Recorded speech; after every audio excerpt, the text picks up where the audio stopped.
नमस्कार। जय Hind all of you. सभी को गुड इवनिंग, नमस्कार, जय हिंद, राम राम, राधे राधे। आप सभी का दिव्य दृष्टि क्लासेस के इस यूट्यूब चैनल पे, ऑनलाइन प्लेटफॉर्म पे बहुत बहुत स्वागत है। Welcome to all of you. दोस्तों, आज पेपर नंबर जो 44 है, 44, इसका सॉल्यूशन करेंगे। आज संडे है, मैं थोड़ा सा आपको बता देता हूँ, ठीक है। और ये जो सॉल्यूशन हो रहा है, ये हो रहा है सैटरडे के पेपर का। मतलब अब से थोड़ा सा हमने सिस्टम को चेंज किया है। और चेंज ऐसे किया है कि जिस दिन पेपर अपलोड होगा, सॉल्यूशन उससे अगले दिन करवाएंगे, क्योंकि 3 बजे हम ऐप पे पेपर अपलोड करते हैं और 6 बजे उसका सॉल्यूशन करवा देते हैं। तो बहुत से क्या 90% स्टूडेंट पेपर सोल्व भी नहीं कर पाते, इसलिए सॉल्यूशन देख के भी वो क्या करें, है ना। तो इसलिए ये बहुत बड़ी एक समस्या थी, तो इसका हमने एक समाधान, सीधा सा नॉर्मल सा सॉल्यूशन ये किया है कि जो संडे का ऑफलाइन पेपर है, तो हम मंडे को सॉल्यूशन करवाएंगे। और जैसे मंडे का ऐप पे ऑनलाइन पेपर होता है, उसको हम ट्यूसडे को करवाएंगे। ऐसे जो भी पेपर हो रहे हैं उसको आगे वाले दिन सोल्व करवा जाएगा। टाइम वही रहेगा, सेम 6:15 बजे। ठीक है। तो दोस्तों, आज अपन जो सैटरडे को आपका कल जो पेपर हुआ था 44 नंबर पेपर, उस 44 नंबर पेपर का सॉल्यूशन आज करवा रहे हैं। और जो आज ऑफलाइन पेपर हुआ है, ठीक है, दोनों सेंटरों पे हमारे, उसका पेपर होगा कल शाम को 6:15 बजे। ठीक है। चलिए स्टार्ट करते हैं। दोस्तों, ये आपका पहला क्वेश्चन था। अगला कह रहा है कि दो संख्याओं का गुणनफल 864 है और उनका लेस से बेहतर है। तो मैं से क्या आएगा? देखो, एक बात याद रखना, अगर आपको दो संख्याओं का गुणनफल दे दिया, संख्याओं का गुणनफल दे रखा है 864 और उनका एलसीएम दे दिया, एलसीएम दे दिया 72, और फिर अगले ने इसका एचसीएफ पूछ लिया कि एचसीएफ कितना होगा, तो आपको एक सीधा सा रिलेशन पता होना चाहिए कि कोई भी दो संख्याओं का गुणनफल हमेशा उतना ही होता है जितना उनके एचसीएफ और एलसीएम का गुणनफल होता है। दो संख्याओं को गुणा करने पर उतना ही आएगा जितना लेस और मैस को गुणा करने पर आएगा। तो HCF into LCM is equal to first into second number. ये एक सीधा सा रिलेशन होता है। बहुत बार इस कंसेप्ट के ऊपर क्वेश्चन पूछा जाता है। मतलब ये मान के चलो कि एक विभाग जो है वो 12 महीने में इस कंसेप्ट पे कम से कम एक बार तो क्वेश्चन 100% पूछ ही लेता है। तो यहां से अब मैं मान रख देता हूं, एचसीएफ का मान अपने को पूछा है अगले ने, एलसीएम की वैल्यू दे रखी है 72, और दोनों संख्याओं का प्रोडक्ट दे रखा है 864। तो यहां से एचसीएफ का मान आ जाएगा 864/72। 72 को इससे डिवाइड करेंगे तो ये सीधा सीधा कट जाएगा, चाहे आप टुकड़ों में काट लो, 9 का भाग दे दो, 8 का दे दो, 18 का दे दो, 24 का दे दो, 4 का दे दो। आप चाहो जैसे टुकड़ों में काट सकते हो, नहीं तो 72 सीधा सीधा डिवाइड हो रहा है। 72 एकम 72 और 72 दूनी 144, तो कितना आ रहा है? 12। और 12 इसका क्या आ गया? 12 इसका सीधा सीधा एचसीएफ आ गया। दोस्तों, ऑप्शन फर्स्ट आपका आंसर हो जाएगा। ये बिल्कुल एक नॉर्मल सा, बहुत सिंपल सा क्वेश्चन। अगला क्वेश्चन कह रहा है, एक कक्षा में सेक्शन ए के 18 और सेक्शन बी में 22 छात्र है। दो सेक्शन है, ए सेक्शन में स्टूडेंट है 18 और बी सेक्शन में स्टूडेंट है 22। जिसमें आगे कह रहा है कि यदि सेक्शन ए के छात्रों का औसत भार 40 किलो और सेक्शन बी के छात्रों का औसत भार 35 किलो है। देखो, जो एक के छात्र है उनका औसत भार दे रखा है 40 किलो। भाई 40 किलो का मतलब देखो, औसत 40 किलो है, इसका मतलब होता है कि हर स्टूडेंट लगभग 40-40 किलो का है। तो 18 स्टूडेंट 40-40 किलो के हो गए, तो उन सबका टोटल वजन 720 किलो हो गया। सेक्शन ए के सभी 18 स्टूडेंटों का कुल वजन कितना है? 720 किलो। और ऐसे ही जो सेक्शन बी के स्टूडेंट है उनका औसत वजन है 35 किलो। मतलब हर स्टूडेंट 35-35 किलो का है, तो 22 स्टूडेंट 35-35 किलो के हो जाएंगे, तो इन सबका टोटल वजन कितना हो जाएगा? 770 किलो। तो मेरे भाई, ये बहुत एक नॉर्मल सी कैलकुलेशन हो गई क्या, कि सेक्शन ए के सभी स्टूडेंटों का कुल वजन 720 किलो है और सेक्शन बी के सभी स्टूडेंटों का टोटल वजन 770 किलो है। तो अगला पूछ रहा है, एक साथ दोनों सेक्शनों का औसत भार कितना होगा। आपको औसत पूछा है दोनों सेक्शनों का। औसत होता है योग बट्टा संख्या। आपको क्या करना है, दोनों सेक्शनों का अगर औसत चाहिए तो उसके लिए दोनों सेक्शनों का पहले टोटल योग करो और उसमें दोनों सेक्शनों के टोटल स्टूडेंट की संख्या का भाग दे दो। भाई कुल औसत बराबर कुल योग बटा कुल संख्या हो जाएगा। तो यहां से टोटल वजन तो कितना हो गया इनका, 1490 किलो। दोनों सेक्शनों के सभी स्टूडेंटों का टोटल वजन हो गया 1490 किलो। और टोटल स्टूडेंट कितने हो गए, 40, क्योंकि सेक्शन ए में स्टूडेंट है 18 और सेक्शन बी में स्टूडेंट है 22, तो टोटल हो गए 40। तो यहां से इनका औसत आ जाएगा 1490 बटा 40। दोस्तों जीरो से जीरो कैंसिल हो गया, आ गया 149 डिवाइडेड बाई 4। तो ये कैंसिल कर देंगे तो 4 तिया 12, 2 29, 4 7 28, 4 दूनी 8, 4 5 20। तो ये आ गया आपका कितना, 37.5 किलो आ गया दोस्तों। ऑप्शन बी आपका राइट आंसर हो गया। ये बिल्कुल एक बहुत नॉर्मल सा एक सीधा सा पैटर्न होता है, 2 लाइन में आंसर आ जाता है। इसमें वैसे ये एक एलिगेशन का क्वेश्चन भी है, औसत का तो है ही है, लेकिन इसमें दो सेक्शनों को आपस में मिलाया है, तो मिश्रण वाला कंसेप्ट भी आप लगा सकते हो। लेकिन मिश्रण वाले कंसेप्ट से ये 2 लाइन में सीधा सीधा डायरेक्ट औसत से ही हो रहा है, इसलिए मैंने मिश्रण वाले के कंसेप्ट पे यहां आपको दिमाग नहीं लगाना है, सीधा सा काम आपको एवरेज से कर लेना है। क्योंकि एवरेज में दोनों का टोटल किया, संख्या का भाग दे दिया, तो कुल एवरेज आ गया। बस इतना सा सॉल्यूशन है। अगला क्वेश्चन, अगला सवाल कह रहा है दोस्तों, किसी संख्या को 783 से भाग देने पर 61 शेष प्राप्त होता है। कोई एक संख्या है, अगर उसमें 783 का भाग दें तो भागफल कितना आएगा ये तो नहीं पता, लेकिन शेषफल 61 आ रहा है, ये अगला कह रहा है। तो फिर उसने ये कहा कि उसी संख्या को 29 से भाग देने पर शेषफल क्या होगा। अगर इस संख्या में 783 का भाग दिया तो शेषफल 61 आ रहा है। तो अगला कह रहा है इसी संख्या में 29 का भाग देने पर शेषफल कितना आएगा, ये पूछा है। तो यार एक बात बताओ, उस संख्या में 29 का भाग देने के लिए कम से कम वो संख्या तो पता होनी चाहिए ना, कौन सी है। भाई जिसमें भाग देना है, आपको शेषफल बताना है, तो पहले कम से कम भाज्य तो पता होना चाहिए ना कि भाग देना किस में है। अब ये ऊपर एक कंडीशन लिखी है कि उस संख्या में 783 का भाग देने पर 61 शेष बच गया। शेष भागफल कितना नहीं पता। तो एक बात याद रखना दोस्तों, मैं एक सुबह सीधी सी नॉर्मल सी बात कह देता हूं। अगर मैथ्स में आपको कहीं पर ऐसी कोई उलझन पैदा हो जाए कि जैसे इसमें x का मान चाहिए, लेकिन x का मान ज्ञात करने के लिए आपको भागफल भी चाहिए, और इसने भागफल अगले ने नहीं दिया, इसका मतलब ये साफ साफ जाहिर करना चाह रहा है कि मैंने तो तेरे को भागफल नहीं दिया, अब तेरी मर्जी है, जो तू चाहे वो मान ले, कोई फर्क नहीं पड़े। अगला दे दे तब तो ठीक है, नहीं दिया इसका मतलब गलती उसकी है यार, अपनी थोड़ी है वो। तो मैं एक काम करता हूं, मैं भागफल 0 ही मान लेता हूं, झंझट ही खत्म। 783 का भाग 0 बार गया, शेषफल 61 बच गया, तो इसका मतलब संख्या 61 ही है। ये लो 61 हो गई संख्या। तो फिर कह रहा है कि 61 में 29 का भाग दें, उसी संख्या में 29 का, तो वो संख्या 61 मैंने मान ली, तो 29 का भाग देने पर 29 दूनी 58 बार गया और शेषफल 3 बच गया। इसकी सीधी सीधी शॉर्ट ट्रिक भी बताई जाती है दोस्तों। शॉर्ट ट्रिक ये कहता है कि ऐसा क्वेश्चन जब आता है तो उसमें जो पहली वाली स्थिति में शेषफल बचता है ना, उसमें डायरेक्ट भाग दे दिया करो, आंसर आ जाएगा। और वही काम अपन ने किया है, बात तो वही है। तो आंसर कितना आ गया, आंसर आ गया मेरे भाई 3। ठीक है, अगला क्वेश्चन, अगला कह रहा है ए किसी कार्य को 25 दिन में वह बी उसी कार्य को 30 दिन में करता है, दोनों 5 दिन तक एक साथ काम करते हैं, तो अब कितना काम शेष रह गया। देखो इसने दोनों के टोटल दिन दे रखे हैं, ए उस काम को कर रहा है 25 दिन में और बी उसी काम को कर रहा है 30 दिन में।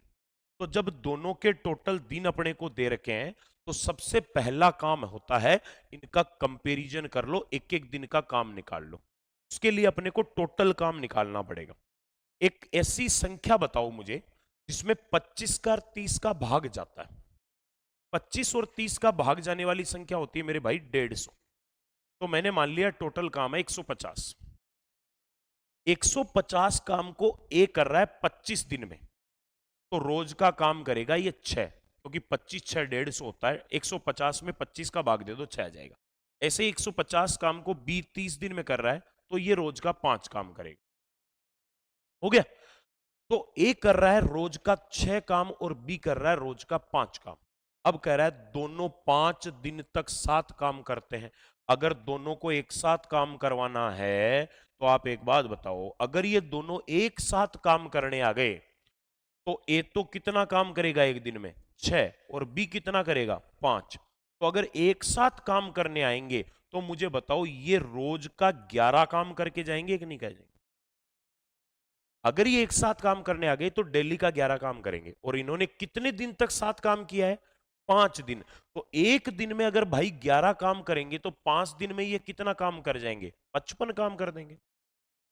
तो सीधी सी बात ये है कि जो टोटल काम है 150 था उसमें से 55 हो चुका, तो 95 काम अभी भी बचा हुआ है। अगला कह रहा है कितना काम शेष रह गया। कितना काम मतलब कितना हिस्सा। तो 95 काम शेष रह गया कितने में से 150 में से। 150 में से 95 बाकी बच गया तो कितना हिस्सा हो गया ये 5 से कैंसिल हो जाएगा। 19 5 95 30 5 150 तो 19/30 हिस्सा अभी भी शेष बचा हुआ। बस इतना सा कैलकुलेशन, बहुत सिंपल सा बहुत नॉर्मल सा क्वेश्चन। ठीक है, अगला क्वेश्चन। अगला कह रहा है एक फल विक्रेता ने अपने पास उपलब्ध सेव में से 72% सेव बेच दिए। जितने भी उसके पास सेव है, अब सेव जितने कितने हैं वो तो नहीं पता लेकिन 100% है, क्योंकि कोई भी संख्या खुद की हमेशा 100% होती है, ये कन्फर्म। इसमें से उसने कितने सेव बेच दिए, इसमें से उसने बेच दिए 72%। तो यार अभी भी उसके पास कितने सेव शेष रह गए 28% सेव उसके पास अभी भी शेष रह गए। अगला कह रहा है कि उसने पाया कि उसकी दुकान में अभी भी 140 सेव बचे हुए हैं। तो उसके पास आरंभ में कितने सेव थे। यार एक बात बताओ, अगर 72% बेच दिए तो कितने परसेंट बच गए 28%। जबकि ये कह रहा है कि 140 सेव बचे हुए हैं, तो वो 140 सेव बचे हुए 28% का ही तो मान है ना भाई। जो बचे हुए सेव है वो प्रतिशत में कितने परसेंट है 28%, जबकि मान कितना उनका 140। तो 28% किसके इक्वल हो गया 28% इक्वल हो गया 140 के। तो यहां से 1% किसके बराबर होगा भाई 140/28। 28 का भाग इसमें सीधा सीधा 5 बार चला जाएगा, तो 1% की वैल्यू कितनी आ गई 5। तो अगला कह रहा है आरंभ में कितने सेव थे। शुरुआत में सेवों की संख्या कितने परसेंट है 100%, मतलब टोटल सेव जो है वो 100% है। 1% का मान 5 के बराबर है तो 100% का मान 500 के बराबर होगा। स्टार्टिंग में उसके पास टोटल 500 सेव थे दोस्तों। ऑप्शन बी आपका राइट आंसर हो गया। बहुत नॉर्मल नॉर्मल बहुत छोटे छोटे छोटे छोटे क्वेश्चन है, लेकिन जब इस स्ट्रेटजी पर हम 100 पेपर तक काम करते रहे, अभी 44वां पेपर चल रहा है, 56 पेपर और बाकी है, 100 पेपर तक काम करते रहे ना, तो हर छोटे से छोटा और हर बड़े से बड़े कंसेप्ट से आप टेस्ट सीरीज के माध्यम से टच हो जाओ। और अगर मैथ्स के सभी कंसेप्ट से टच हो गए तो फिर अगले को उठाने दो, क्वेश्चन कहां से उठाते हैं, क्या दिक्कत है। अगला क्वेश्चन भाई, अगला क्वेश्चन कह रहा है एबीसी एक समभुज त्रिकोण है। समभुज त्रिकोण का मतलब समभुज यानी सभी भुजा समान, तो इसको समबाहु कह देता हूं, और त्रिकोण को त्रिभुज कह देता हूं, बात तो एक ही है। तो ये एबीसी एक समबाहु त्रिभुज है जिसकी भुजा 4 सेंटीमीटर है। लो, एक बहुत तगड़ा रिलेशन समझा रहा हूं दोस्तों। ये एबीसी एक समबाहु त्रिभुज है जिसकी प्रत्येक भुजा अगले ने दे दी 4 सेंटीमीटर। अब कह रहा है कि ए बी बी सी सी ए के मध्य बिंदु क्रमशः पी क्यू आर है। ए बी का, बी सी का और सी ए का मध्य बिंदु जो है वो इसने दे रखे हैं पी क्यू आर। तो अगला कह रहा है पी क्यू आर का क्षेत्रफल क्या होगा। देखो दोस्तों, पी क्यू और आर को मिलाओगे तो इसका क्षेत्रफल क्या होगा। एक बात सीधी सीधी अपने दिमाग में सेट कर रख लो, बड़ा जो त्रिभुज है वो चाहे कोई सा भी त्रिभुज हो, उससे कोई फर्क नहीं पड़ता, अगर उसके मध्य बिंदुओं को मिलाकर अंदर एक छोटा त्रिभुज और बनाया गया है तो आप देख लो वहां से इस बड़े वाले त्रिभुज के टोटल 4 टुकड़े हो रहे हैं कि नहीं हो रहे। ये सीधा सीधा मैं ऑफलाइन स्टूडेंट्स को कंसेप्ट लिखवाता हूं स्टार मार्क करवा के कि ये काम की चीज है। यहां बड़े वाले त्रिभुज के मध्य बिंदुओं को मिलाने से टोटल 4 टुकड़े हो गए, तो ये चारों टुकड़ों का क्षेत्रफल हमेशा बराबर होगा। बड़े वाले त्रिभुज के 4 टुकड़े हो गए, चारों का क्षेत्रफल बराबर होगा। तो एक बात बताओ, किसी एक त्रिभुज का क्षेत्रफल जो है वो इस समबाहु त्रिभुज के क्षेत्रफल का 1/4 हो जाएगा। तो पहले आप एबीसी का क्षेत्रफल ज्ञात करो। त्रिभुज एबीसी का क्षेत्रफल, इसने एबीसी को बताया समबाहु त्रिभुज। समबाहु का क्षेत्रफल होता है √3/4 भुजा स्क्वायर। तो यहां से अपन रख देते हैं √3/4 भुजा का स्क्वायर, 4 का स्क्वायर। भाई 4 से 4 कट गया, तो बताओ पूरे के पूरे समबाहु त्रिभुज का क्षेत्रफल कितना आ गया? 4 गुणा √3 यानी 4√3। तो इस बड़े वाले त्रिभुज के हो गए टोटल कितने टुकड़े? 4 टुकड़े। उनमें से किसी एक टुकड़े का क्षेत्रफल जो है वो इसका चौथा हिस्सा, मतलब कितना हो जाएगा? √3 सेंटीमीटर स्क्वायर। अरे भाई इसके बराबर 4 टुकड़े हो जाएंगे। 4√3 के बराबर 4 टुकड़े करोगे तो √3 √3 √3 √3। ठीक है, तो इसका सीधा सा आंसर क्या आएगा? सेकंड ऑप्शन आ गया, √3 सेंटीमीटर स्क्वायर हो गया। क्लियर है दोस्तों? चलिए अगला क्वेश्चन। अगला कह रहा है यदि x बराबर under root -3 plus under root 3 + 8 √7 + 4 √3। सबसे पहले मैं आपको देखो अंदर ही अंदर वाला जो रूट है ना, इसको समझा रहा हूं। सबसे इसका मान क्या आएगा? √7 + 4 √3 का बिल्कुल नॉर्मल भाषा में सीधा वर्गमूल सिखाता हूं कैसे करना है। इसका मान क्या आएगा? एक काम करो, इसमें जो रूट वाली संख्या है ना, ये वाली, आप इसका आधा कर दो। ये तरीका दोस्तों दिमाग में सेट कर लेना, इससे छोटा मेथड नहीं हो सकता इसका। सबसे शॉर्ट सबसे इजी मेथड है ये। तो 4√3 का आधा कर देंगे, वो हो जाएगा 2√3। यहां आपको 2√3 में दो अलग अलग संख्या साफ साफ दिख रही है। एक तो 2 दिख रहा है, एक √3 दिख रहा है। ठीक है, अब आप ये देखो, क्या इन दोनों का स्क्वायर करके जोड़ने पर ये 7 आ रहा है या नहीं आ रहा? क्या किया पहले? इस रूट वाले का आधा कर दिया, 2√3 हो गया। 2√3 में दो टुकड़े दिख गए, एक 2 और एक √3। दोनों का स्क्वायर करेंगे, 2 का स्क्वायर 4 और √3 का स्क्वायर 3। 4 और 3 हो गया 7। तो इसका मतलब ये बिल्कुल इसी का वर्गमूल है। बीच में चिन्ह प्लस है तो ये प्लस लगा दिया। तो मेरे भाई √7 + 4√3 का मान हो गया 2 + √। ये लीजिए, अंदर वाले को मैंने हल कर दिया। अब लिख देता हूं, तो x बराबर अंडर रूट -3 प्लस √3 + 8 गुणा, इस पूरे की जगह क्या लिख दूं? 2 + √3। ये लिख दिया। अब अंदर गुणा कर लो, इसको गुणा कर देंगे तो ये हो जाएगा x बराबर -√3 प्लस 3 + 8 को 2 से करेंगे तो 16, और 8 को √3 से करेंगे तो 8√3, क्योंकि 8 को अंदर वाली दोनों संख्याओं से गुणा करना है। तो मेरे भाई ये कितना बन गया? अंडर रूट के अंदर √-3 तो है ही है, फिर प्लस 16 और 3, इस अंदर वाले रूट में 16 और 3 हो गया 19 प्लस 8√3। अब फिर वही बात है, अंदर देखो आप, वापस से वही संख्या आ गई। ये देखो √19 + 8√3, तो इसका फिर से वर्गमूल करेंगे। फिर से वर्गमूल करेंगे तो कैसे करेंगे? अभी अभी आपको सिखा रखा है मैंने। एक का तो ये कर दिया, अब दूसरे का और देखो। 19 + 8√3 का वर्गमूल कैसे करेंगे?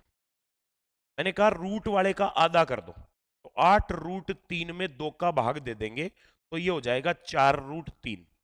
ये आपको दो साफ साफ टुकड़े दिख गए, एक 4 और एक √3।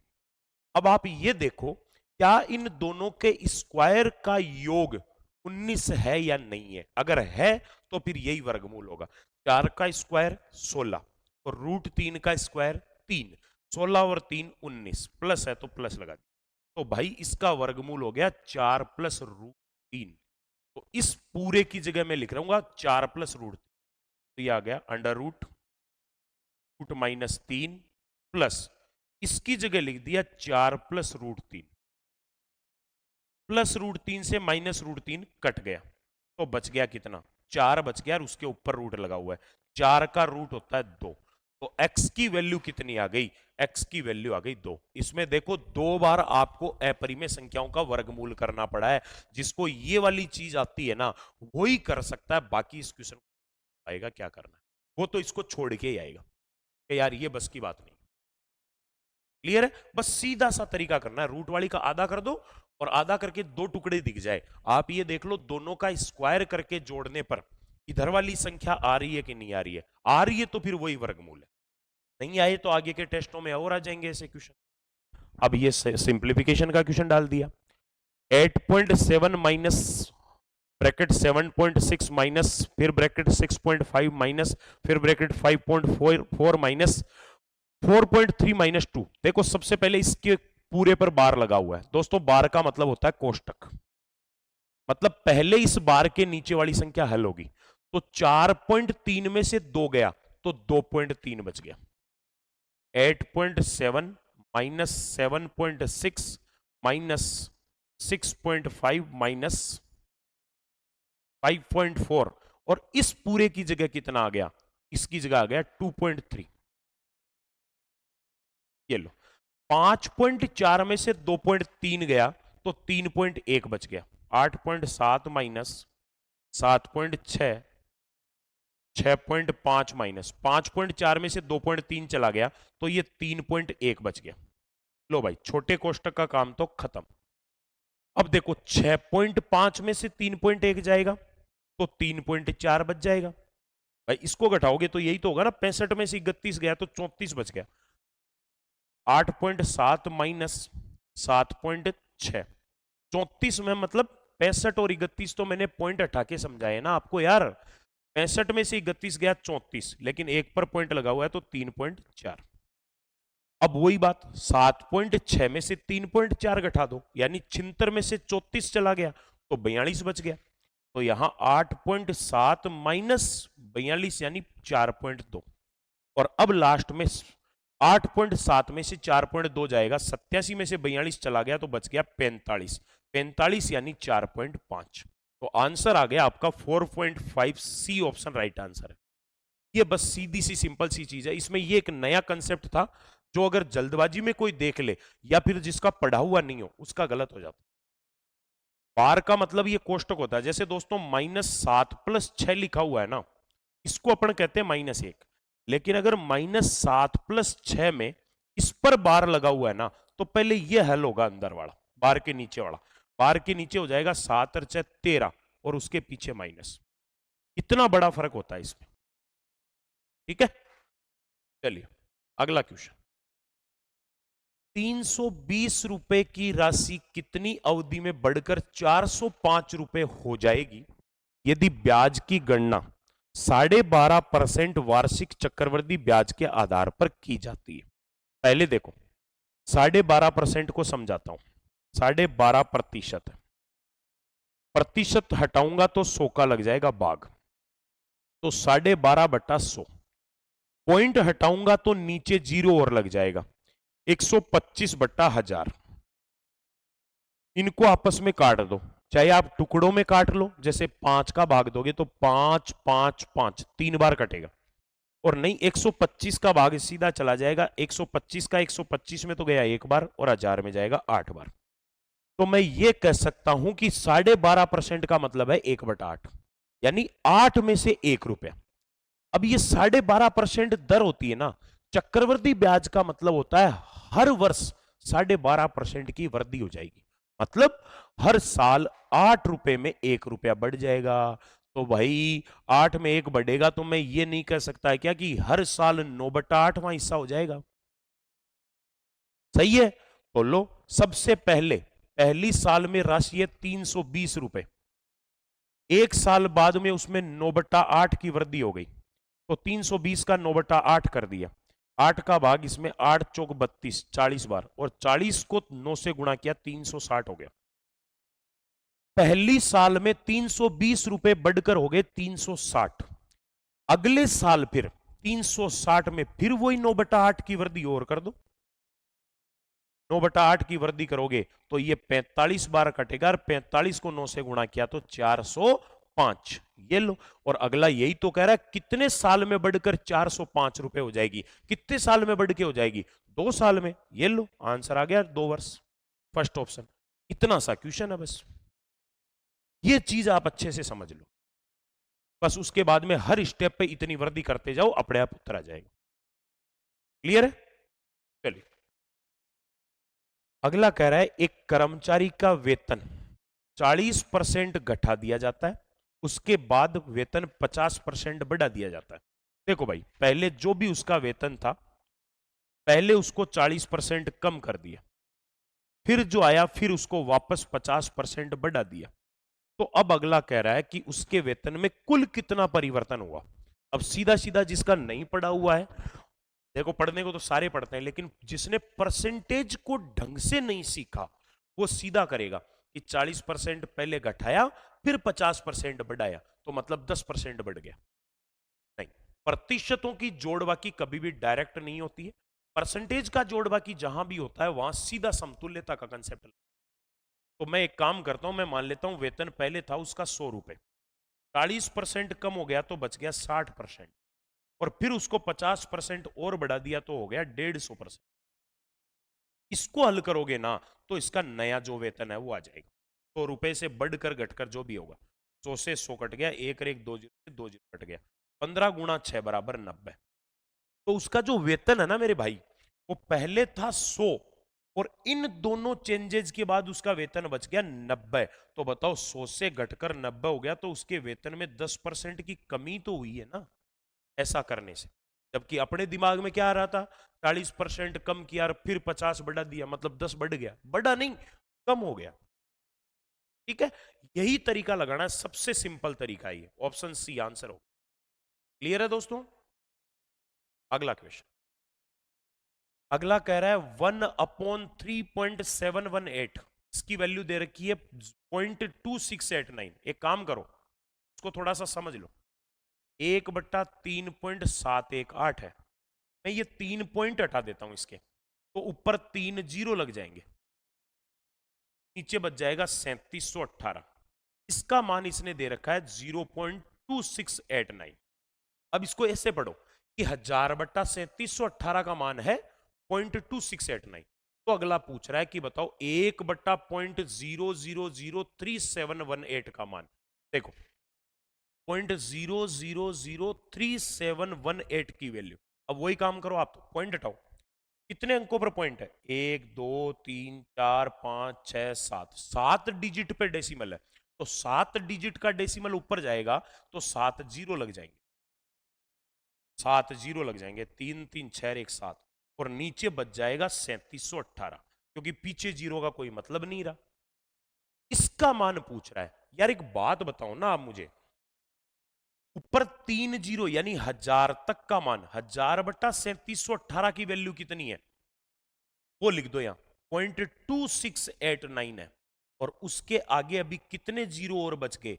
4 जीरो ऊपर और बच गए। तो आप एक बात बताओ, 4 अंकों पर पॉइंट लगा हुआ है, 4 जीरो से गुणा किया हुआ है, तो चारों पॉइंट को 4 जीरो खा जाएंगे, क्या बच जाएगा? सीधा सीधा 2689 बच जाएगा। ये लो।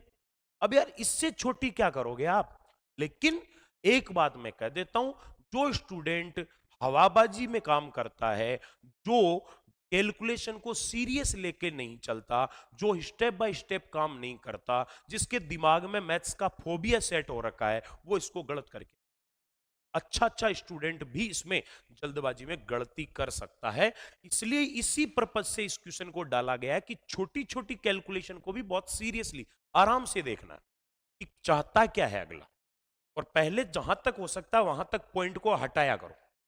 तो जैसे मैंने पॉइंट हटा दिया यहां से 3, तो ऊपर 3 जीरो लग गए, तो मैं इसको ये पढ़ूंगा ही नहीं, मैं पढ़ूंगा ही क्या, 1000/3718 का मान ये है। फिर अगले ने ये पूछ लिया, तो मैंने फिर पॉइंट हटा दिए, पॉइंट ऊपर चले गए तो वो 7 जीरो लग गए, उनमें से 3 जीरो का मान दे रखा था, 4 जीरो पढ़ने और लगा दी, बस काम खत्म हो गया। अगला सवाल, कोई धनराशि एक निश्चित साधारण ब्याज दर से 2 वर्ष में 1050 रुपए हो जाती है। जो भी कोई धनराशि है वो कितनी है नहीं पता, लेकिन 2 साल बाद में अगर 2 साल तक वेट कर ले तो वो धनराशि कितनी बढ़ गई, मतलब उसका मिश्रधन जो है वो 1050 रुपए हो गया। अब आगे कह रहा है कि 3 वर्ष और इंतजार करने पर, पिछले पेपर में भी ये क्वेश्चन आया था, 3 साल अगर और वेट कर ले तो वो धनराशि जो है वो 1500 रुपए हो जाती। भाई पहली बात तो ये है कि ये कौन सा ब्याज है? साधारण ब्याज। मेरे भाई साधारण ब्याज के लिए एक चीज याद रखना आप, साधारण ब्याज हर साल का सेम होता है, चेंज नहीं होता, हर साल सेम ही होता है, क्योंकि हर साल का ब्याज कुल राशि पे ही लगता है। ठीक है, जो मूलधन है उसी पे ब्याज लगता है। तो एक बात बताओ, 3 साल में ये कितने रुपए बढ़ गया?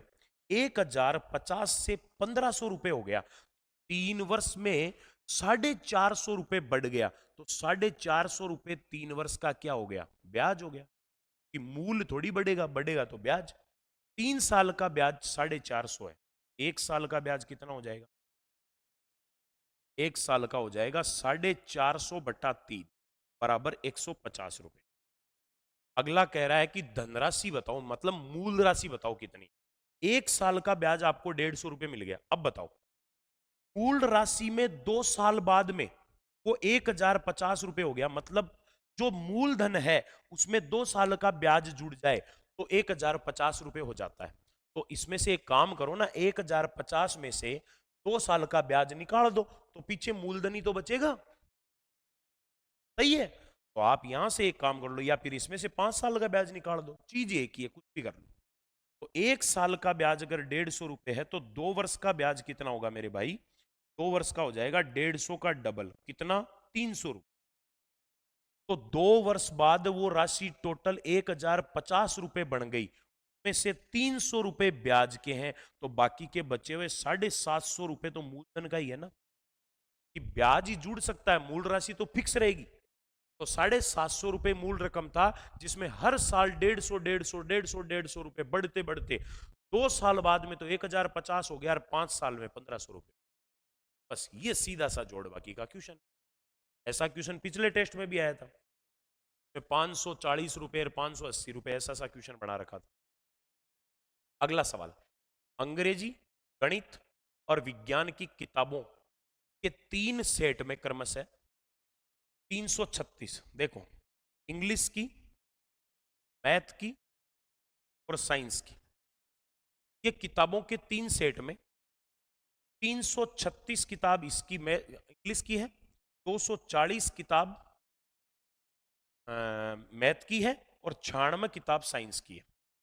इन सभी को वह इस तरह से स्टेकों में लगाना चाहता है। स्टेक मतलब रेक तो नहीं होती है क्या, अपन अलमारी वगैरह सजाते हैं, स्टेक में यानी अलमारियों में लगाना चाहता है कि प्रत्येक की ऊंचाई बराबर हो, ऊंचाई बराबर हो, मतलब बराबर बराबर किताबें रखनी है, सीधी सी बात है भाई। सब में बराबर बराबर किताबें रखोगे तभी तो ऊंचाई बराबर रखी रहेगी। अगर आपने एक साइड में किताब ज्यादा रख दी तो ऊंचाई बढ़ जाएगी, या कम रख दी तो घट जाएगी। बराबर रखनी है, इसका मतलब हर स्टैक में आपको किताबों की संख्या इक्वल ही रखनी है। और भाई बहुत बार कह चुका हूं मैं ये बात, YouTube के पेपर सॉल्यूशन में कह चुका हूं कि कोई संख्याओं के आपको अगर बराबर बराबर टुकड़े करने हो तो वो टुकड़े बराबर करने का काम करता है HCF। इनका HCF कर दोगे ना तो प्रत्येक रेक में कितनी किताब रखनी है वो आ जाएगी। तो इन सब का HCF करोगे तो वो HCF आता है 48, यानी में से 48। कैसे? आप सीधा सीधा 48 के टुकड़े करोगे तो 48 के कर लो, नहीं तो ऐसे कर लो, 336, 140 और 96। इनमें कौन कौन सी कॉमन संख्याओं का भाग जाता है उनका दे दो। जैसे 2 का दे दिया तो इसमें बच गया कितना? 168। 2 का इसमें दिया 120, इसमें दिया 48। फिर 2 का भाग इसमें दे दिया, में दे दिया तो 84, 120 में दे दिया 60, 48 में दे दिया 24। फिर 2 का भाग, जब तक कॉमन संख्या का भाग जा रहा है तब तक देते जाओ। 84 में 2 का भाग 42, 60 में 2 का भाग 30, 24 में 2 का भाग 12, फिर से 2 का दे दिया। 2 का भाग इसमें 21, इसमें जाएगा 15, इसमें जाएगा 6। अब 2 का भाग सब में नहीं जाएगा, केवल जो सब में जाएगा वो लिखो। सब में 3 का जाएगा, 3 7 21, 3 5 15, 3 दूनी। अब यहां इसके आगे इन सब में किसी एक ही संख्या का भाग नहीं जाता, तो जो कॉमन संख्याओं का भाग जा रहा है वो ये है। इन सब का गुणनफल करोगे तो 48 ही आएगा। देख लो, 2 दूनी 4, 4 दूनी 8, 8 दूनी 16, 16 तियाड़। तो ये क्या है? ये है प्रत्येक स्टैक में किताबों की संख्या। प्रत्येक स्टैक में किताबों की जो संख्या है ना, वो है 48। आपको हर स्टैक में 48 48 किताबें रखनी है। तो अगले ने कहा सभी किताबें विषयवार ढंग से रखी गई हो, स्टैकों की संख्या कितनी? अब आपको यह नहीं पूछा प्रत्येक किताब में स्टैक कितने हैं। देखो 48 भी ऑप्शन में है, जो जल्दबाजी में रहेगा वो गलत करके आएगा। इसने प्रत्येक स्टैक में किताब की संख्या नहीं पूछी है, इसने स्टैकों की संख्या पूछी। तो एक बात बताओ, इंग्लिश की 336 किताबों को 38 48 38 48 48 के सेट में लगाओगे तो 8 सेट लगाने पड़ेंगे। तो 8 स्टैक 8 रेक तो किसकी बनेगी? इंग्लिश की। मैथ की 240 किताबों को 48 48 के स्टैक में रेक में लगाओगे तो 5 रेक इसकी लगेगी। और साइंस की 96 किताबों को 48 48 के रेक में लगाओगे तो 2 रेक इसकी लगेगी। ऐसे करके इन सब किताबों की टोटल रेक कितनी बनेगी? 14 स्टैक बनेगी, 14 रेक बनेगी। ऑप्शन ए आपका आंसर आएगा, ना कि डी। डी तो क्या है? डी तो है प्रत्येक स्टैक में किताबों की संख्या। किताबों की संख्या पूछता ना तब तो डी है, लेकिन स्टैकों की संख्या पूछे कंफ्यूज कर दिया। देखो इतना छोटा सा सवाल है। आपको ये बात मैं बहुत बार कह चुका हूं, बराबर बराबर टुकड़े करने का काम हमेशा एचसीएफ ही करता है मेरे भाई। है? अगला क्वेश्चन, एक लाइब्रेरियन अपनी लाइब्रेरी के लिए कहानी की 50 किताब खरीदता है और वह पाता है कि 76 रुपए और खर्च करके, देखो 50 उसने किताब खरीद ली, अब वो ये पाता है कि अगर 76 रुपए और खर्च करके वह 14 किताबें अधिक खरीद सकता था। अगर वो 76 रुपए का खर्चा और कर देता ना, पहले जितना खर्चा किया है उस खर्चे में अगर वो 76 रुपए का खर्चा और कर देता तो उसको 14 किताबें और मिल जाती। मतलब टोटल किताब कितनी मिल जाती? 50 तो पहले खरीद ली, 14 और मिल जाती तो 64 किताबें उसको। अब अगले ने कहा कि और प्रति किताब औसत मूल्य 1 रुपया कम हो जाता। कहा है हर किताब पर औसत रुपए, अगर वो 14 किताबें और खरीदता ना तो उसके 1 रुपया हर किताब की खरीद पर कम हो जाता। कैसे हो सकता है? अगले ने ऑफर रखा होगा, भाई तू 14 और खरीद ले तो मैं तेरे, है ना, कई बार कि कई शोरूमों पे लगा रहता है कि आप 2 शर्ट खरीदो और 5 ले जाओ, ऑफर होता है। तो अगले ने 50 खरीदी, लेकिन अगर वो 64 खरीद लेता ना तो उसको 76 रुपए और देने पड़ते बाकी की 14 किताबों के, लेकिन उसको 1 रुपए की हर किताब पे बचत हो जाती। तो मुझे बताओ, प्रति किताब औसत मूल्य 1 रुपया कम हो गया तो 64 किताबों का मूल्य 1 रुपया कम हो जाएगा। तो बताओ ऐसा करने पर टोटल 64 रुपए खर्चा कम हो जाएगा ना? होगा या नहीं होगा? आप एक बार बताओ, 76 रुपए का खर्चा तो उसके हुआ है और कितने रुपए की उसने बचत कर ली? 64 रुपए की। तो इसका मतलब खर्चा होना कितना चाहिए था? 76 तो दिए हैं, 64 का बचत कर ली तो 140 रुपए उसको किताबों के चुकाने थे उनके। कितनी किताबों के? 14 किताबों की। एक्स्ट्रा तो 14 ही लेके आया। वापस समझो, 50 किताब खरीद के ले आया, 14 और खरीद लेता तो 76 रुपए देने पड़ते, जिससे प्रति किताब के मूल्य में 1 रुपए की बचत। तो 64 किताबें हो जाती, 1 रुपए की सब पे बचत होता जाती, मतलब 64 रुपए कम देने पड़ते सब किताबों पे अगर वो 14 किताब और खरीद ले। बताओ 14 किताबों को रुपए कितने और देता है? अगर मान लो ले ले वो तो 76 रुपए दे देगा और 64 रुपए की सेविंग कर लेगा। तो इसका मतलब अगर केवल 14 किताब खरीद के लाता तो 76 रुपए तो ये रही, 64 और 140 रुपए करने पड़ते। 140 रुपए वो 14 किताबों के चुकाएगा। इसका मतलब हर किताब उसके 10 रुपए की आई कि नहीं आई? के द्वारा खरीदी गई प्रत्येक किताब का औसत मूल्य कितना है? 10 रुपए औसत है। साइकोलॉजिकल क्वेश्चन है, बहुत नॉर्मल सा, सिंपल सा सवाल। ठीक है, अगला लास्ट क्वेश्चन। 36 सेंटीमीटर आंतरिक व्यास, व्यास 36 है भाई, का एक अर्धगोलाकार कटोरा एक तरल पदार्थ से भरा हुआ है। देखो भाई, एक अर्धगोलाकार कटोरा है, तो एक तरल पदार्थ से भरा हुआ है, व्यास 36 है तो त्रिज्या हो गई 18। 18 सेंटीमीटर त्रिज्या का एक कटोरा जो है ना वो किसी तरल पदार्थ से भरा हुआ है। अब कह रहा है इस तरल पदार्थ को 3 सेंटीमीटर की त्रिज्या और 12 सेंटीमीटर की ऊंचाई वाले बेलनाकार बोतलों में भरना है। इसको उठा उठा के बोतलों के अंदर भरना है, जिसमें हर बोतल की तो त्रिज्या है वो तो है 3 सेंटीमीटर और हर बोतल की जो ऊंचाई है वो कितनी है, 12 सेंटीमीटर। 3 सेंटीमीटर त्रिज्या और 12 सेंटीमीटर ऊंचाई वाले बेलनाकार बोतलों में भरनी है।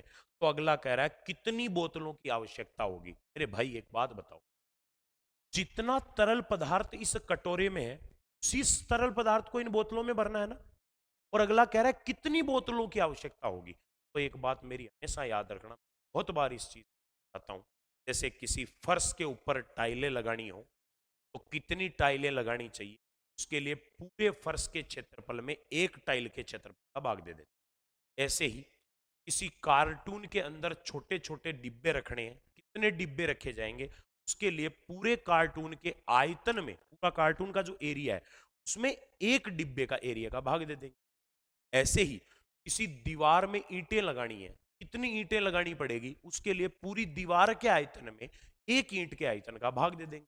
कोई कहानी यह है कि इस कटोरी में जितना तरल है उस तरल को बोतलों में भरना है, कितनी बोतलों की आवश्यकता होगी। तो क्या करेंगे, पूरे तरल के आयतन में या पूरे कटोरे के आयतन में एक बोतल के आयतन का भाग दे देंगे। तो बस यहां से इसका आयतन निकालो पहले।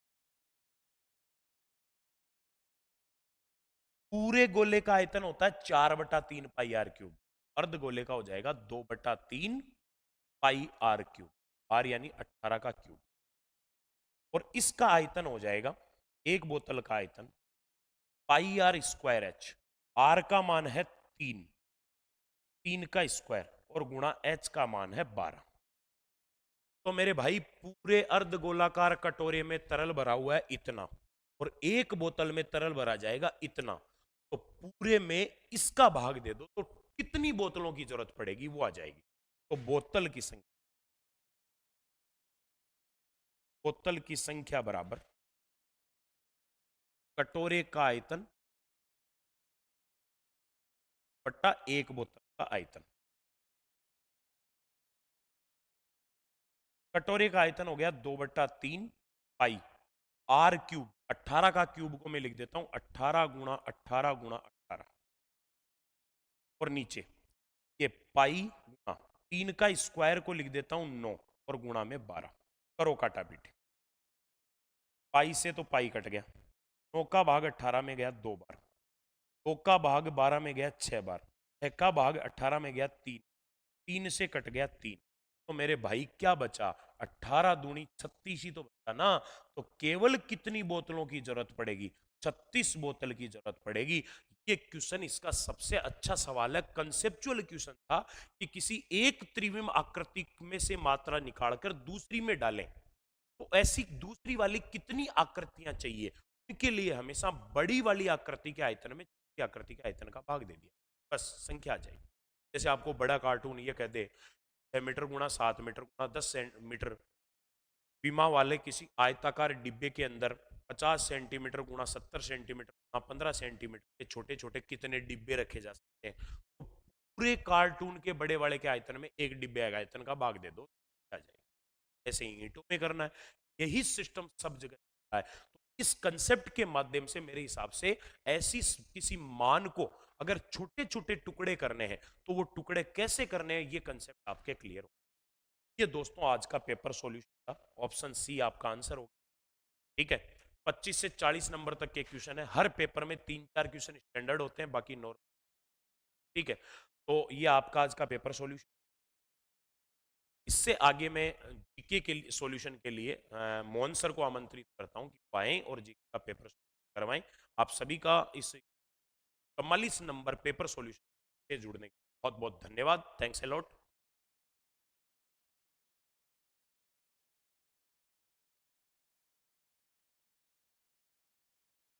नमस्कार सभी दोस्तों को। आप सब जो है 44 नंबर का पेपर जो है उसका सॉल्यूशन देख रहे हैं। बहुत शानदार पेपर हुआ है। सभी को राम राम नमस्कार। सीधे चलते हैं अपने सॉल्यूशन की ओर।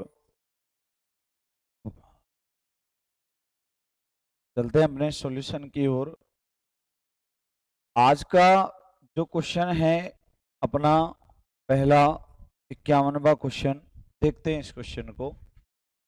बाजूनोर किस भारतीय शास्त्रीय नृत्य की शैलियों में से एक है? बाजूनोर, तो ये किस में से है? ये है भरतनाट्यम का। भरतनाट्यम शैली में से एक है बाजूनोर। अगले प्रश्न की ओर चलते हैं। अगला प्रश्न है, नेहरू ट्रॉफी नौका दौड़ का आयोजन किस राज्य के द्वारा किया जाता है? बहुत अच्छा क्वेश्चन है। नौका दौड़ की जाती है तो एक स्थान है श्रीवल्ली, और ये स्थान जो पड़ता है ये कहाँ पड़ता है? केरल में। बहुत अच्छा क्वेश्चन है। केरल में नेहरू ट्रॉफी नौका दौड़ की जाती है। अगले प्रश्न की ओर चलते हैं। अगला प्रश्न है, चक्रवात का केंद्र एक शांत क्षेत्र होता है। ये इस तरीके से जो चक्रवात आता है, ये चक्रवात का केंद्र है जो शांत होता है। इसे तूफान का क्या कहा जाता है? तूफान का क्या बोलते हैं इसको, चक्रवात के केंद्र को? ये आपसे पूछा गया है। तो इसे तूफान की आंख बोलते हैं भाई, तूफान की आंख। और तूफान की आंख जो है, आंख किसको बोलते हैं? नेत्र को। तो तूफान की आंख बोल लो, चाहे तूफान के नेत्र बोल दो, चाहे तूफान की आई बोल दो। अगस्त 2021 में शिक्षा मंत्री धर्मेंद्र प्रधान द्वारा की गई घोषणाओं के अनुसार समग्र शिक्षा योजना 2 की अवधि 1 अप्रैल 2021 से कब तक है? ये आपको बताना है। बहुत अच्छा प्रश्न है। ये कब तक है? यह 31 मार्च 2026 तक। 31 मार्च 2026 तक है। अगला प्रश्न आप देखेंगे, भारत ने पहली बार हॉकी में विश्व कप का खिताब कब जीता था भाई? विश्व कप का खिताब कब जीता है भारत ने? बताना है कब जीता है। ये जीता है 1975 में। और अगर आपसे पूछ ले कि भाई भारत ने इनमें में से बताओ क्रिकेट विश्व कप जीता था, क्रिकेट विश्व कप, क्रिकेट विश्व कप, तो आपको बताना था कब? 1983 में पहली बार हॉकी विश्व कप कब जीता? 1975 में। निम्नलिखित में से कौन रहनुमाई मजदायासन सभा या रिलीजियस रिफॉर्म एसोसिएशन के संस्थापकों में से एक थे? कौन थे भाई संस्थापकों में से? तो ये थे रहनुमाई मजदायासन सभा और रिलीजियस रिफॉर्म एसोसिएशन के संस्थापक दादा भाई नौरोजी। दादा भाई नौरोजी थे भाई। दादा भाई नौरोजी की बात करेंगे अपन तो ग्रांड मैन कहा जाता है इनको, ग्रांड मैन ऑफ इंडिया के नाम से जाना जाता है इनको। और इन्होंने एक बहुत सुंदर पुस्तक लिखी थी, ध्यान रखना, बहुत सुंदर पुस्तक है जिसका नाम है the poverty and un-British poverty un-British rules in India, rules in India. और इसमें उन्होंने एक सिद्धांत दिया था और इस सिद्धांत का नाम था धन निष्कासन का सिद्धांत। धन निष्कासन का सिद्धांत। इसमें उन्होंने एक सिद्धांत दिया, कौन सा? धन निष्कासन का सिद्धांत। अगले प्रश्न की ओर चलेंगे। हिमाचल प्रदेश की डोंगरी उत्सव मुख्य रूप से किस धार्मिक समुदाय द्वारा मनाया जाता है? डोंगरी उत्सव, पहली बात तो ये क्लियर करें कि कहाँ मनाया जाता है? हिमाचल प्रदेश में। और किस समुदाय द्वारा मनाया जाता है? हिंदू समुदाय द्वारा मनाया जाता है। कौन सा? डोंगरी उत्सव। अगले प्रश्न की ओर चर्चा करते हैं। कोपेन की योजना के अनुसार भारत में किस प्रकार की जलवायु के अक्षर ई से निरूपित किया गया है? ई को किससे निरूपित किया गया है कोपेन के अनुसार से बताएं ई को? तो ई को निरूपित किया गया है ध्रुवीय प्रकार की जलवायु। ध्रुवीय प्रकार की जो जलवायु है वो कैसी जलवायु है? ई जलवायु है कोपेन के अनुसार। अगले प्रश्न को देखेंगे। फलों में पाए जाने वाले घुलनशील फाइबरों में से कौन सा खाना पकाने और बेकिंग में एक थिकनर के रूप में उपयोग किया जाता है?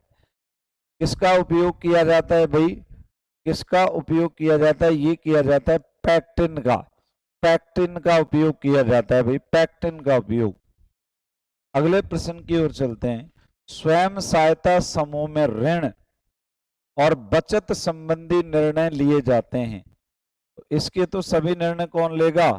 समूह के सदस्य लेंगे भाई, जिसमें एक अध्यक्ष होता है, एक उपाध्यक्ष होता है और अन्य सदस्य होते हैं। ठीक है, सरकार गैर सरकारी संगठन ये नहीं है भाई, समूह के सदस्य निर्णय लेंगे भाई।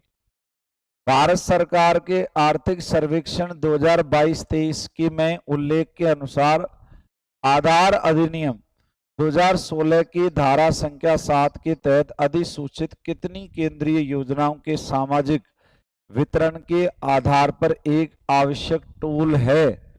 एक आवश्यक टूल है तो यह है 318। 318 ध्यान रखना, योजनाओं का आवश्यक टूल है। अर्जुन सिंह ध्रुवे किस राज्य के बैगा नृत्य में उनके योगदान के लिए 2022 में पद्मश्री से सम्मानित किया गया था?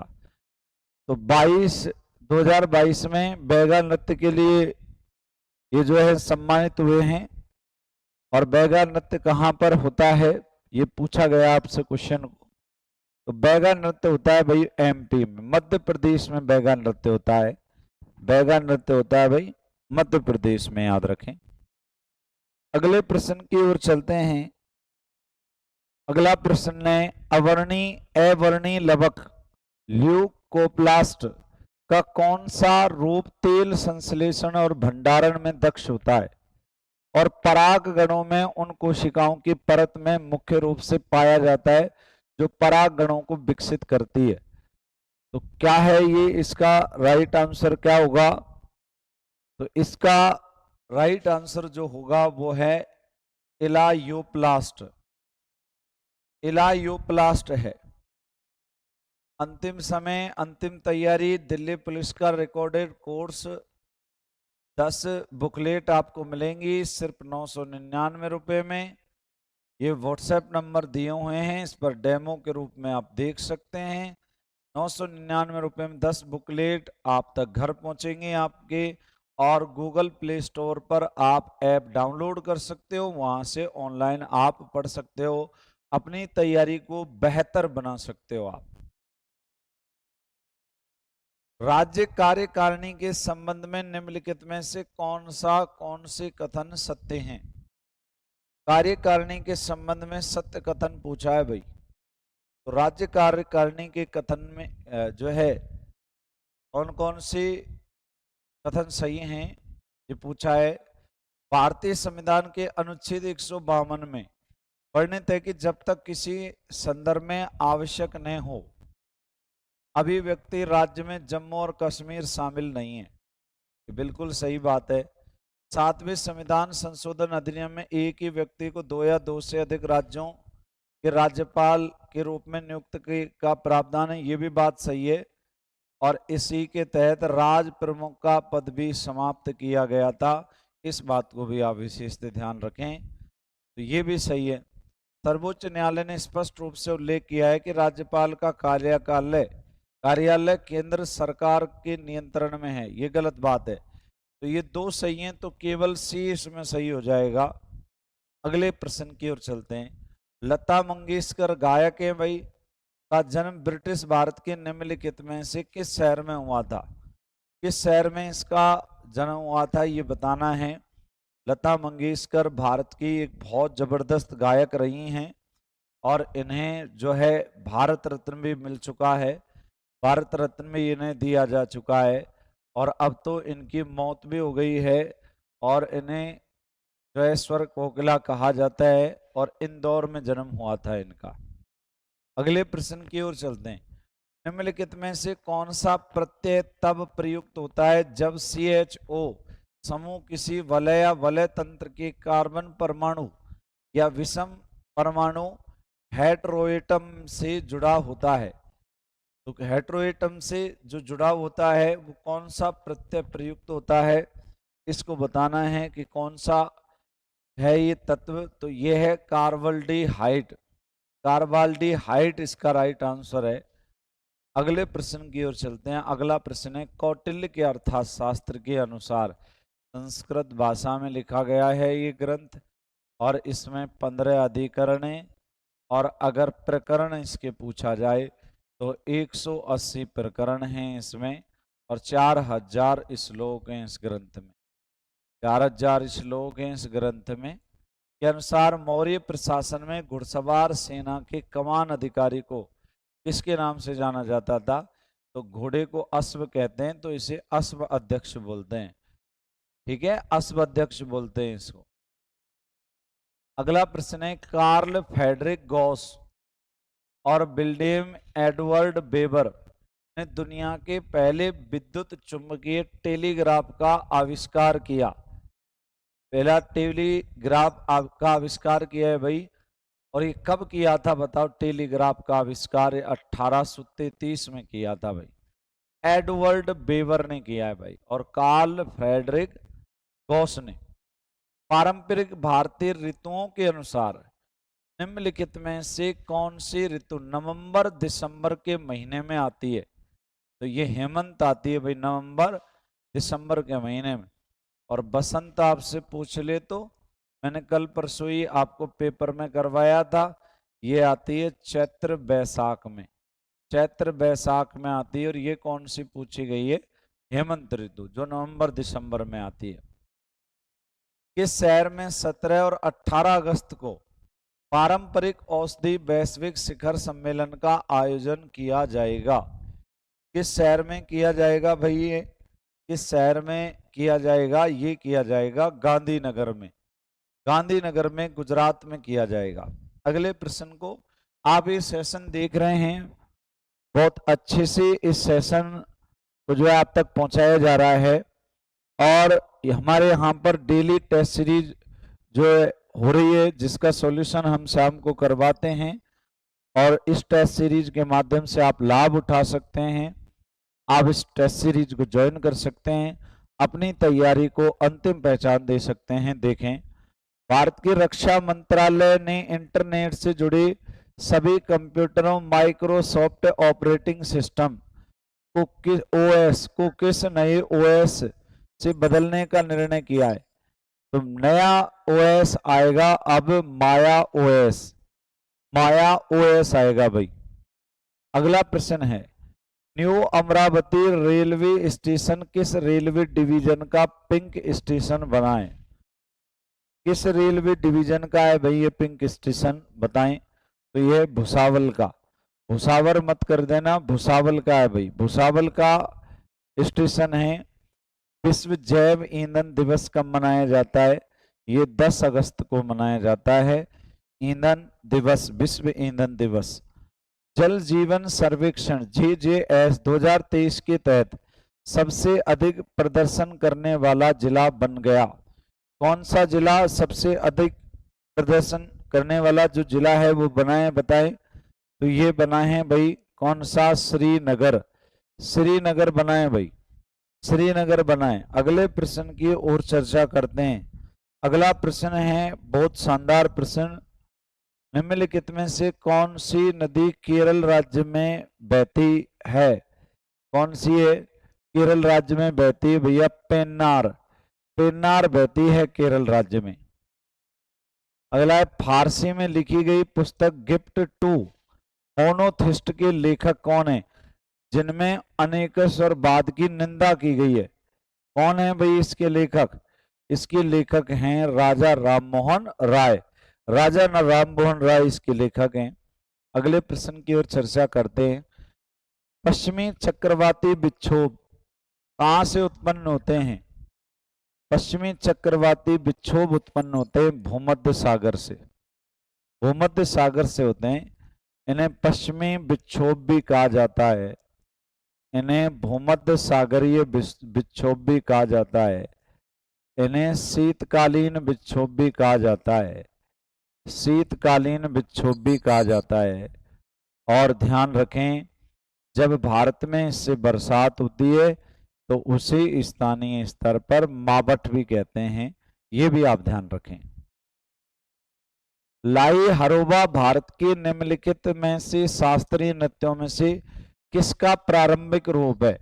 लाई हरोबा किसका प्रारंभिक रूप है भाई? ये किसका प्रारंभिक रूप है? मणिपुरी का प्रारंभिक रूप है क्या? लाई हरोबा।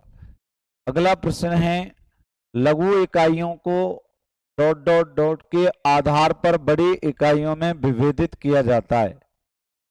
किसके रूप में विभेदित किया जाता है भाई? लघु इकाइयों को बताएं। ये विभेदित जो किया जाता है ये किसके रूप में किया जाता है? निवेश की राशि के रूप में, निवेश की राशि के रूप में विभाजित इसको करते हैं। अगला प्रश्न है, Indian iron and steel company इसको ने अपना पहला कारखाना कहाँ स्थापित किया? हीरापुर में, हीरापुर में अपना पहला कारखाना स्थापित किया था भाई। मगध महाजनपद किन दो नदियों से घिरा था? बताएं। बहुत अच्छा प्रश्न आपके लिए है। ये गंगा और सोन नदियों से घिरा था, और एक नदी जिसका नाम गंगा और एक नदी जिसका नाम सोन, इन दोनों नदियों के किनारे पाटलिपुत्र जिसका वर्तमान नाम पटना है, ये नाम शेरशाह सूर्य ने दिया। और ये शहर किसने बसाया था? उदयन ने। जो किस वंश का राजा था? उदयन। ये था हर्यक वंश का राजा, हर्यक वंश का राजा था भाई उदयन। और उदयन ने अपने पिता अजातशत्रु की हत्या की थी। हर्यक वंश का राजा उदयन, इसने पाटलिपुत्र शहर बसाया था जो आगे चल के मगध की राजधानी बना था। ब्यूटेन टू ऑल क्या है? ब्यूटेन टू ऑल क्या है ये आपको बताना है। ब्यूटेन टू ऑल क्या है? ये द्वितीयक एल्कोहल है भाई, द्वितीयक एल्कोहल है ब्यूटेन टू ऑल। निम्नलिखित में से किस देश से पैरा ओलंपिक 2020 में सर्वाधिक स्वर्ण पदक जीते हैं भाई? किस देश ने जीते हैं? तो ये तो पैरा ओलंपिक में तो सबसे ज्यादा चीन ने जीते थे। 2020 में चीन ने सबसे ज्यादा जीते थे भाई पैरा ओलंपिक में, सबसे ज्यादा चीन ने। पिछले क्वेश्चन का आंसर, ये चीन ने सबसे ज्यादा जीते हैं। राइट आंसर इसका चीन है। आवेशित कणों का पता लगाने के लिए, आवेशित कणों का पता लगाने के लिए क्लाउड चैम्बर के विकास के लिए 1927 में ऑर्थर कॉम्पटन के साथ किसे नोबेल पुरस्कार दिया गया था? भाई किसको नोबेल पुरस्कार दिया था 1927 में? चार्ल्स विल्सन को, चार्ल्स विल्सन को मिला था नोबेल पुरस्कार। 110 मीटर बाधा दौड़ में फ्लाइटों की संख्या कितनी होती है? तो 10 होती है। फ्लाइटों की संख्या कितनी होती है? 10 होती है। गुरुवायूर एकादशी भारत के किस राज्य का सांस्कृतिक उत्सव है? किस राज्य का सांस्कृतिक उत्सव है बताएं। ये केरल का सांस्कृतिक उत्सव है गुरुवायूर एकादशी, केरल का सांस्कृतिक उत्सव है। एक ऐसे जीव की पहचान कीजिए जो समय कांतरण मेटाजेनेसिस प्रदर्शित करता है। तो ये जीव कौन है? एबोलिया, एबोलिया जीव है ये। अगले प्रश्न की ओर चलते हैं। मुख्यतः किसके कहने पर महात्मा गांधी किसानों की समस्याओं को समझने के लिए चंपारण आए थे? किसके कहने पर आए थे चंपारण? राजकुमार शुक्ल के कहने पर आए थे। ये कहाँ मिले थे? गांधी जी से जाके लखनऊ में। और इनके साथ में एक व्यक्ति और हैं इस आंदोलन से जुड़े हैं जो संत राउत, और संत राउत ने ही सबसे पहले इसी जगह पर गांधी जी को क्या कहा था? बापू, बापू कहा था। अगले प्रश्न की ओर चलते हैं। भारतीय संगीतकार रवि शंकर ने सर्वश्रेष्ठ चैम्बर संगीत प्रदर्शन के लिए 1968 में अपना पहला ग्रैमी पुरस्कार निम्नलिखित में से किस एल्बम के लिए जीता? ये किस एल्बम के लिए जीता था भाई ग्रैमी पुरस्कार? ये जो जीता था, ये जीता था best meets east, best meets east, जय पूर्व का और पश्चिम के साथ मुलाकात, पूर्व पश्चिम के साथ मुलाकात के लिए जीता था। अगला प्रश्न है, भारतीय संविधान का कौन सा अनुच्छेद संसद को अपने द्वारा बनाए गए कानूनों के बेहतर प्रशासन के लिए अतिरिक्त अदालतें स्थापित करने की शक्ति देता है? अनुच्छेद 247 जो है ये अदालतों को जो स्थापित करने की है शक्ति देता है। निम्नलिखित में से कौन सा सरकार की राजस्व प्राप्ति का एक उदाहरण है? राजस्व प्राप्ति का एक उदाहरण है, तो राजस्व प्राप्ति का एक उदाहरण है सरकार द्वारा संग्रहित जीएसटी। सरकार द्वारा संग्रहित जीएसटी उदाहरण है भाई। वह दिल्ली का सुल्तान कौन था जिसने दरबार में सिजदा पैबोस की प्रथा को शुरू किया? मैंने आप सबको बताया भी था कि ऐसे शासक के समक्ष झुकते थे, महाराज की जय हो। तो ये था गयासुद्दीन बलबन, और बलबन का मूल नाम क्या था? बहाउद्दीन। बहाउद्दीन बलबन का मूल नाम था। इसने लौ रक्त की नीति भी चलाई थी। हर साल मनाए जाने वाले गुरु केलुचरण महापात्रा पुरस्कार उत्सव का नाम निम्नलिखित में से कृष्ण नृत्य शैली शास्त्रीय नृत्य के नाम पर रखा गया है? तो इसका राइट आंसर जो होगा वो होगा ओडिसी। अगला प्रश्न देखना है, निम्नलिखित में से कौन नवंबर 2021 में ऑस्ट्रेलियाई पुरुष टेस्ट टीम की पूर्णकालिक कप्तानी करने वाले पहले गेंदबाज जो है बने थे? कौन बने पहले गेंदबाज भाई? कौन पहले गेंदबाज बने? तो ये पेट कमिंस बने थे भाई। पेट कमिंस ऑस्ट्रेलिया के गेंदबाज हैं। ये पेट कमिंस को बनाया गया था। किस राज्य की विधानसभा ने 2021 में विधान परिषद बनाने का प्रस्ताव पारित किया है? किस राज्य की विधानसभा ने किया है भाई ये पारित? पश्चिम बंगाल की विधानसभा ने किया है भाई। और पश्चिम बंगाल की सीएम जो ममता बनर्जी हैं, उनके प्रयासों से जोनपा लेगसो का एक स्वागत नृत्य है। किसका स्वागत नृत्य है? ये भूटान का स्वागत नृत्य है भाई। कौन सा? जोनपा लोगसे। जोनपा लोगसे नृत्य भाई, ये भूटान का नृत्य है। इस बात को ध्यान में रखें आप। भारत का सबसे बड़ा कंटेनर बंदरगाह है जवाहरलाल नेहरू बंदरगाह है। और वैसे भारत का सबसे बड़ा पत्तन जो है, ये सबसे बड़ा पत्तन बंबई है। इस बात को ध्यान में रखें। लेकिन सबसे बड़ा कंटेनर बंदरगाह जवाहरलाल नेहरू है, जो कि बंबई की सहायता के लिए और महाराष्ट्र में है, याद रखना, बंबई के भार को कम करता है। सती प्रथा का पहला अभिलेखीय उदाहरण किस काल में मिलता है भाई? सती प्रथा का पहला अभिलेखीय उदाहरण किस काल में मिलता है? तो ये मिलता है गुप्त काल में, ऐरण अभिलेख से। ऐरण अभिलेख से मिलता है गुप्त काल में। अगले प्रश्न की ओर चर्चा करते हैं। गोरुमारा राष्ट्रीय उद्यान किस राज्य में स्थित है? किस राज्य में स्थित है? तो ये पश्चिम बंगाल में स्थित है भाई। गोरुमारा राष्ट्रीय उद्यान जो है ये पश्चिम बंगाल में है। धालो भारत के किस राज्य का लोक नृत्य है? धालो भारत के किस राज्य का लोक नृत्य है? तो ये लोक नृत्य है गोवा का। गोवा का लोक नृत्य है। और इस तरीके से पेपर नंबर 44 के आपके पेपर नंबर 44 के आपके इस तरीके से ये 50 क्वेश्चन थे। 50 क्वेश्चन आपने हल किए और बहुत शानदार तरीके से इन क्वेश्चनों को आपने हल किया। मैं अब आप सबसे विदा लेता हूं। बहुत बहुत धन्यवाद आप सबका। राम राम, नमस्कार, जय हिंद, जय भारत।